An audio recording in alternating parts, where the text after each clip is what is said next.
Hoje conversando com Cristiano Palavra, do IFAG, e também com Fábio Lima, do CPEA. Na nossa conversa, a questão de painéis de custo. O que o produtor precisa fazer, precisa ficar atento para certificar-se? Agora, deixa eu perguntar e fiquem à vontade para um ou outro dar a resposta. Varia muito esses custos de região para região? Tem algum fator assim que pesa mais? Hoje, assim, questão de custo mesmo, na parte de desembolsar, o que vai determinar é uma questão mais regional, uma questão de frete, né? Na receita também vai diferenciar isso.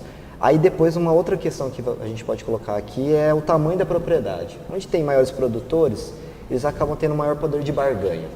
E aí podem ir no mercado e conseguir um preço menor na hora de comprar. Na hora de comprar. Mas os menores também podem fazer cooperativas, como no caso, nós temos aí Santa Catarina e Paraná como bons exemplos, né? Vai variar de acordo com como se organiza, a parte organizacional dos produtores e a geografia, né? Se você está numa região em expansão, as coisas vão ser mais caras. É mais difícil chegar com o produto lá, né? Você tem menos mão de obra qualificada nesse momento. Então, à medida que você vai melhorando as condições da geografia, vão se equiparando. E outra, se a gente pega soja e milho, Fabio, eles estão muito homogêneos a tecnologia no Brasil. Então, um produtor pequeno, um produtor grande, o Mato Grosso do Paraná, produzem soja praticamente no mesmo nível tecnológico. É muito pouca diferença. Agora, se a gente parte para umas culturas como, por exemplo, o algodão, aí vai mudar um pouco.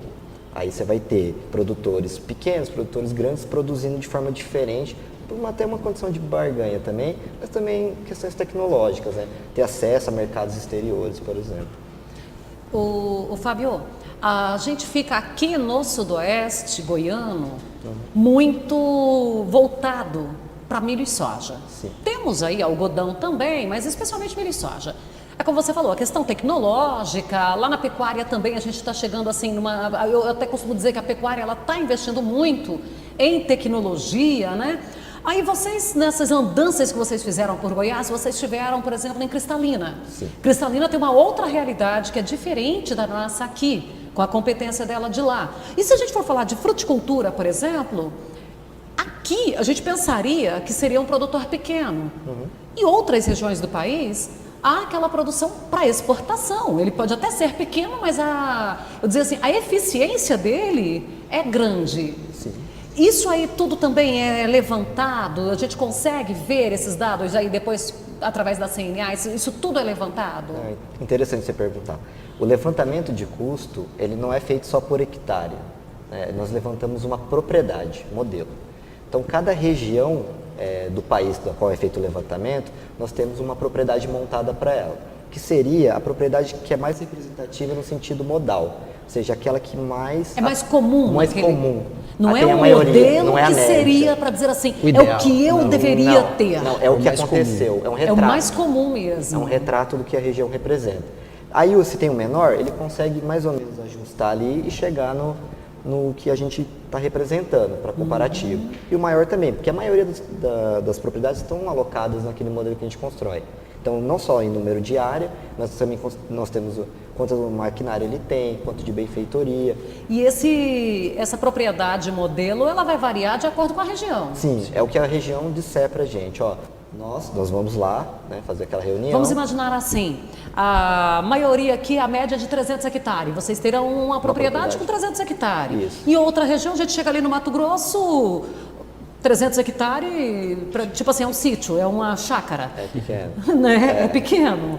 Então, vamos imaginar que lá é de 1.500 hectares. Então, vão ter uma propriedade de 1.500 hectares naquela região. Sim, montada no banco de dados. Então, se você falar, eu queria analisar como estão a estatística das propriedades no Brasil. Nós temos isso lá armazenado e se mudou, nós temos no banco de dados quando que mudou, o porquê que mudou. Não é uma análise somente quantitativa, mas também qualitativa. Ao longo do painel, nós vamos fazendo as perguntas, mas por que mudou? Tem uma explicação. Então, esse levantamento... uma concentração. Isso. Por exemplo, aqui é muito comum as áreas grandes, em volta aí de 1.000 hectares, porém mais arrendamento do que área própria. Isso também é levantado Também é levado e em consideração. E é muito importante na formação do custo. Hoje nesses últimos dias estava em Rio Verde, E a gente percebe o quanto o valor do arrendamento tem crescido ao longo desses anos que a gente vem realizando o painel. Inclusive, quando você olha só o valor do arrendamento, você fala, nossa, parece inviável se pagar 16, 17 sacas por hectare de arrendamento. Quando você vê lá no final, ainda teve uma margem, mas vê o tamanho do peso desse arrendamento dentro da composição desse custo, né? Então, quer dizer, passa a ser um custo importante lá no total, só aquele item. Exatamente, exatamente. E agora que você falou, e vocês no final do mês de julho, vocês passaram pelo Sudoeste Goiano fazendo esses levantamentos, vocês estiveram em Rio Verde e tiveram... Cristalina já está em outra região, né? Mineiros, vocês estiveram em Mineiros. Sim. Mas vamos falar de Rio Verde e Mineiros. E Jataí vocês não fizeram.